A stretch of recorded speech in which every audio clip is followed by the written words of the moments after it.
I'm not sure this analogy is going to work, so just go with me for a moment. Player engagement in a tabletop RPG is like a symphony orchestra. There's lots of different pieces that make up a symphony.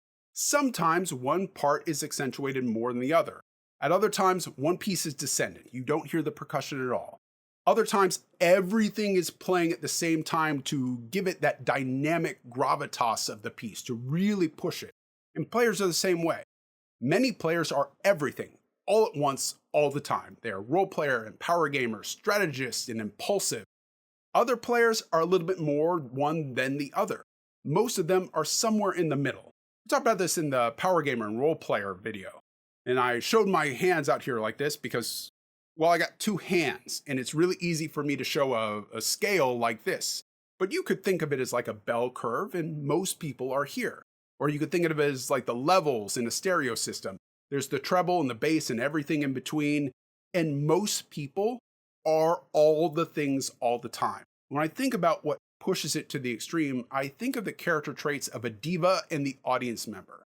The diva forces everybody into subservience to them. If you have a diva performing with an orchestra, don't you dare overshadow that person that it's there to be the centerpiece. It's all about them right now. The audience member on the other side, they don't have anything. They don't do anything with the orchestra. They're just there to enjoy the orchestra and see the show that's going on. Most players embody these at some point in some time, and that's fine. That's good. We're all audience members and all divas at different points in the game. You have a storyline where you're playing a bard and you just stole the Harp of Storms from the goddess of the sea and storms. Yeah, your character is, for this arc, the main character. And you're probably the one making most of the decisions, and the rest of the party is there to support you as you're going through your kind of story arc.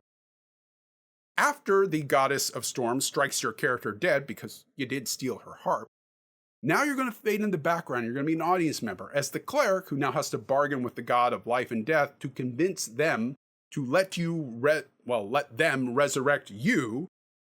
And that's definitely going to cause some sort of divine fallout as two gods are now arguing over whether this bard should be alive or dead. Now it's the cleric.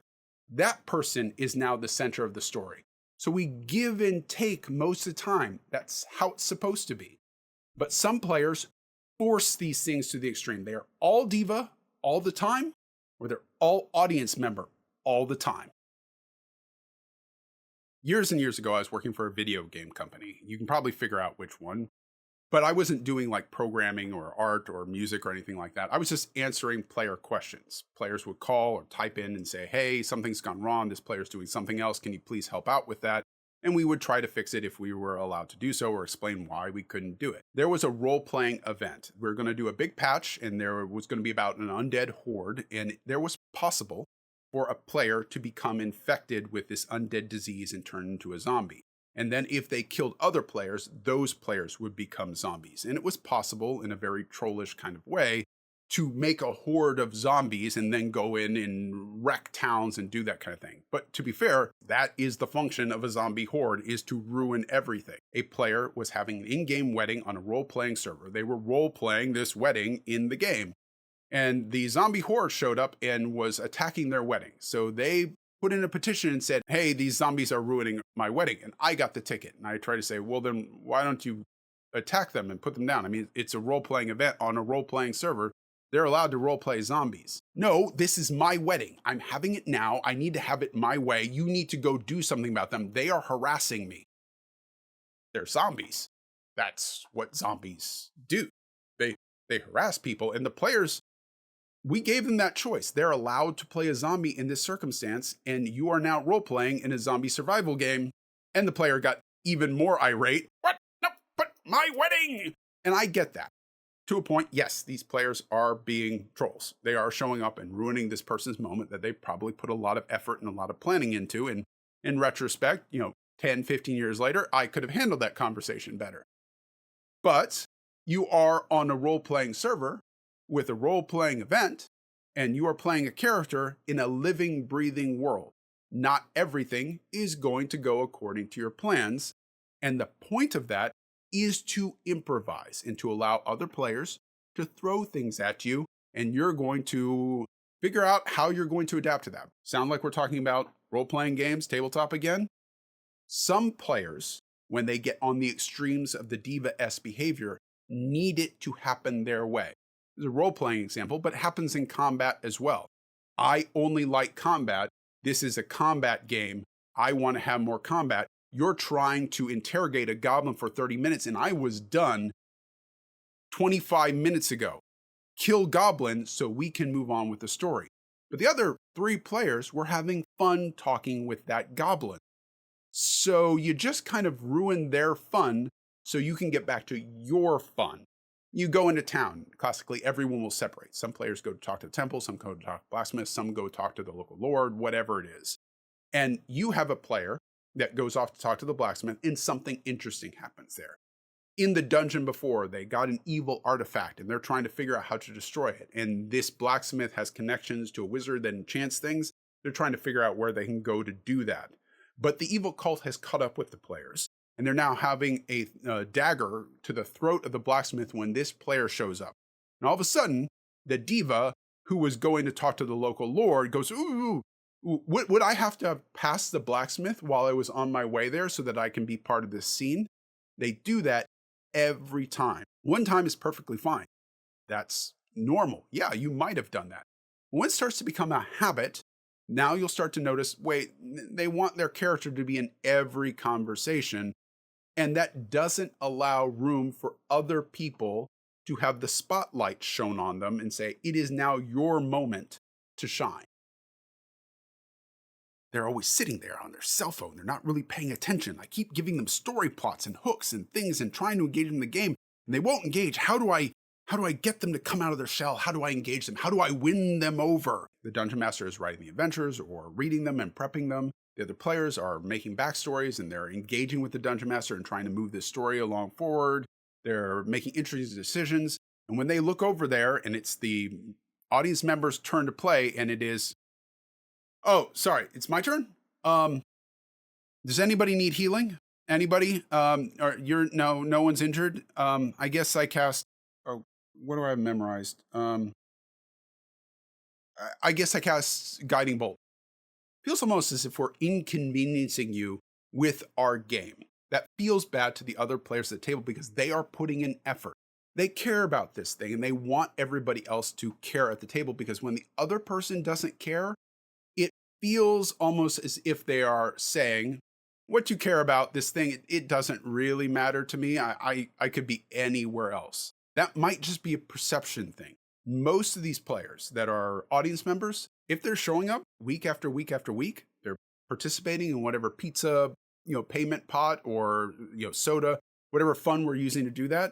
And they say they're having a good time afterwards, even though they didn't do anything in the game to really move it forward in a narrative sense. They're still there because they like to spend time with their friends. They'd be perfectly happy doing any otand activity. Dungeons and Dragons is an activity. Playing board games, going to escape room, playing golf, watching football. They want to spend time with their friends. They don't care how they do that. For other people that are really into this, that is a problem.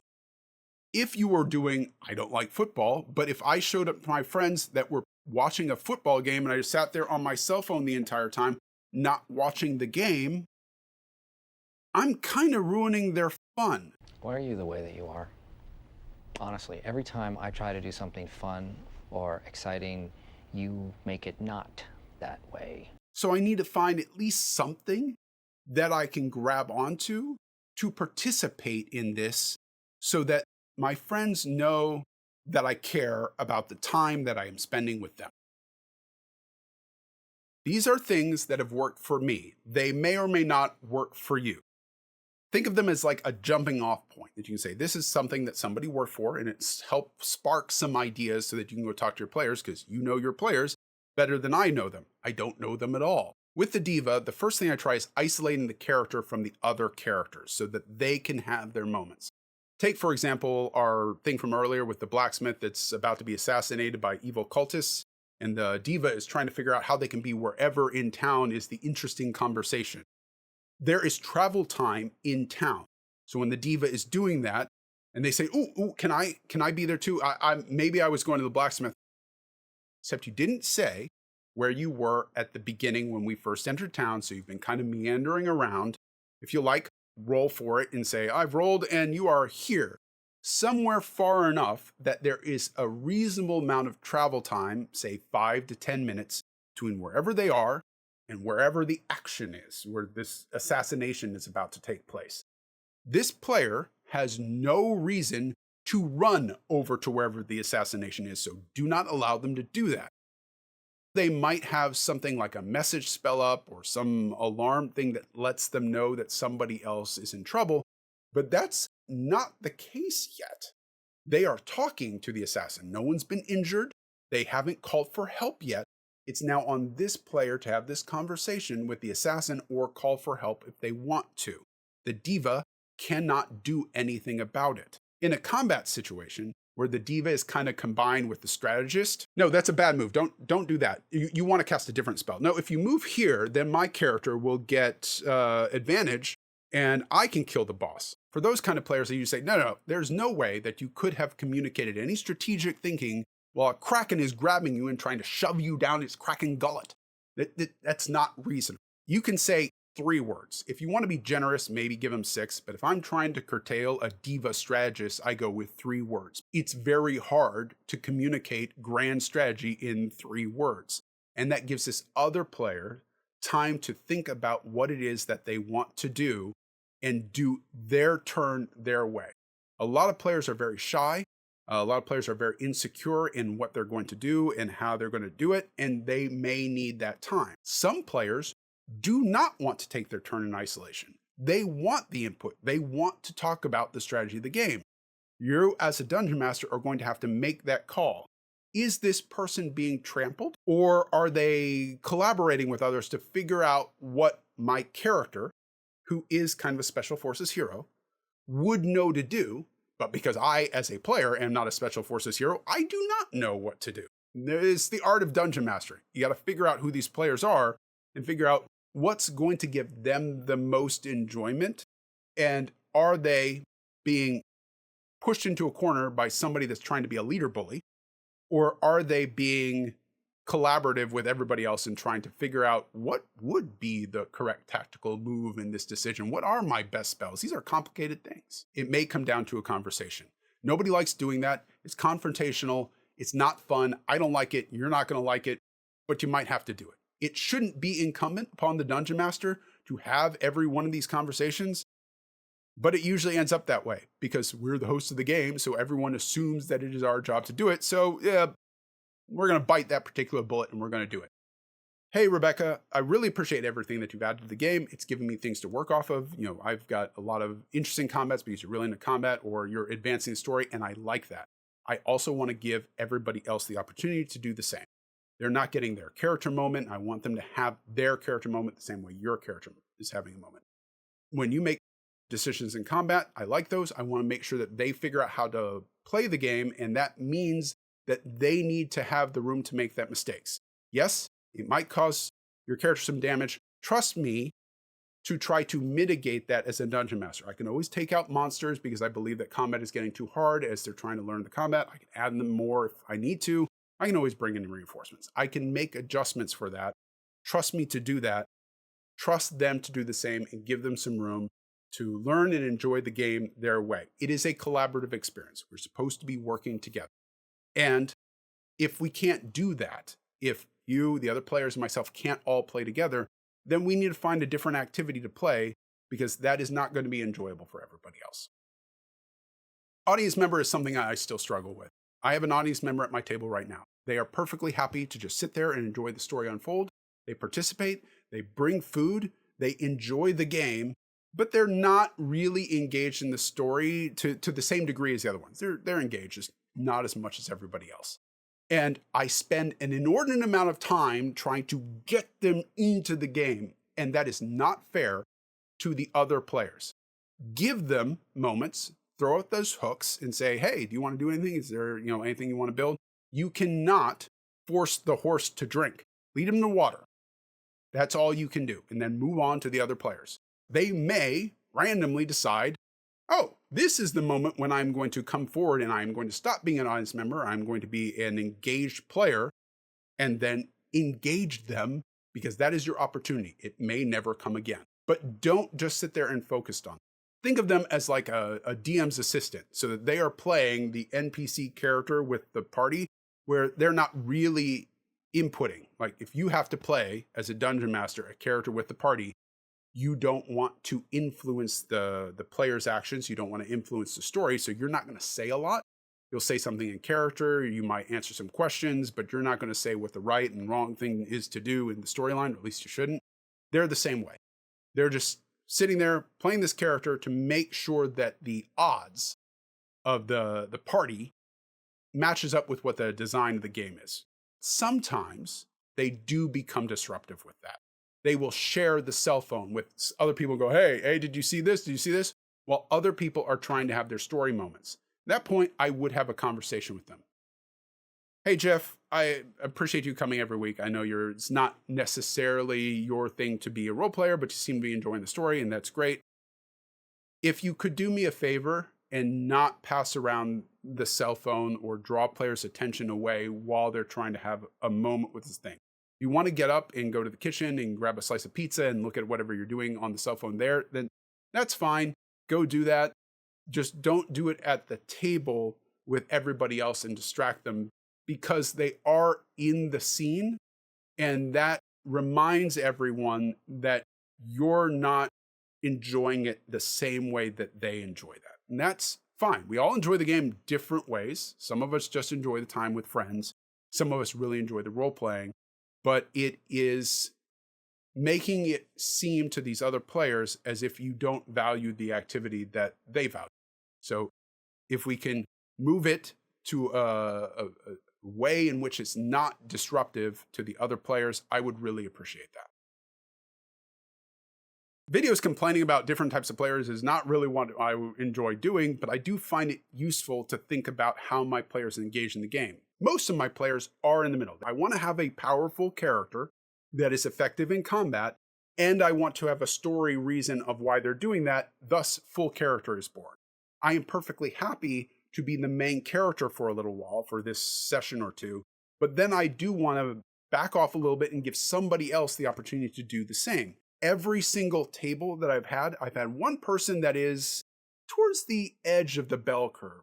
How do you make a bell curve? Like, do I do this? I have to do a little bit of reining in so that they don't get too far out and disrupt the rest of the table and ruin it. This character trait, diva or audience members, are the most likely, in my experience, to destroy a gaming table.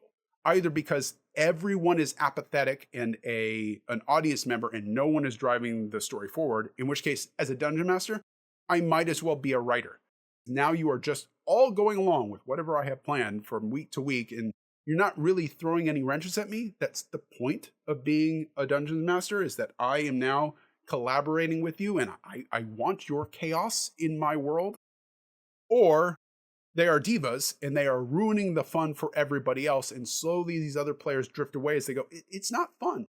I am not getting to collaborate. I'm just getting to watch I'm going to pick on my sister. She's not a diva in this sense, but they're just getting to watch the Jennifer show. I don't want to watch the Jennifer show. They want to watch the Jennifer, the Shay, the Ryan, the Nick show. They want to be a part of a collaborative team. And as Dungeon Masters, part of our job is to step in and recalibrate everybody so that we can keep this going. Until next time, Dungeon Masters, remember, you're a player too. Try to have some fun.